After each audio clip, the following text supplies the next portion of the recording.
हम जैसे फौजी लोग सर्दी गर्मी बरसात धूप छांव हर समय सरहद पर तैनात रहते हैं। किस लिए?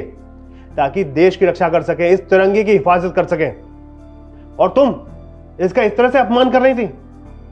तुम सिर्फ इस तिरंगे का अपमान नहीं कर रही थी, तुम पूरे देश का, पूरे देशवासियों का अपमान कर रही थी, जिसको मैं नहीं देख सकता। और उसके लिए भले ही तुम मेरी बहन हो, मैं तुम्हें 1000 थप्पड़ मारने को तैयार हूं, पर अपने देश की बेइज्जती नहीं सह सकता मैं। तुम्हें पता है, जब ये तिरंगा लहराता है ना, तो सभी देशवासियों के चेहरे मुस्कुरा उठते हैं। और एक चीज और, यूक्रेन और रशिया का युद्ध चल रहा है ना, उस युद्ध में जो हमारे भारतवासी यूक्रेन और रशिया में फंसे हुए थे, वो बस एक तिरंगा झंडा लेकर चल रहे थे और किसी की हिम्मत नहीं थी कि उनको टच भी कर जाए। और वो सही सलामत भारत वापस आए थे। क्यों? किस वजह से? सिर्फ इस तिरंगे की वजह से। ये तिरंगा ही पहचान है हम भारतवासियों की, और इसी पहचान ने सबको सुरक्षित रखा हुआ है। अगर ये ना हो ना, तो हमारा कोई वजूद नहीं है, हम एक पल जिंदा नहीं रह सकते। यही है जो सबकी जीने की शक्ति है और सबका विश्वास है।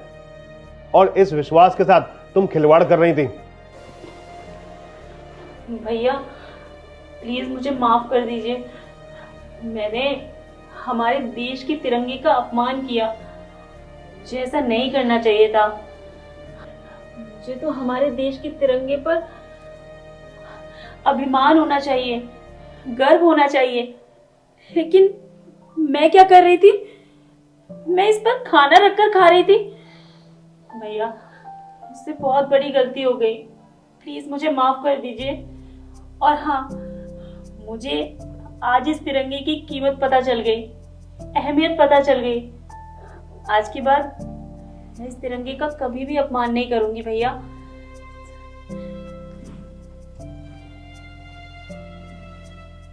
अच्छा लगा कि तुम्हें इस तिरंगे की असली पहचान, असली कीमत पता चली। और यही कीमत सभी देशवासियों को पता चलनी चाहिए। तभी जाके हमारा देश फल फूल सकता है और एक सशक्तिकरण की तरफ आगे बढ़ सकता है। जी भैया, ऐसे लगा देती हूँ।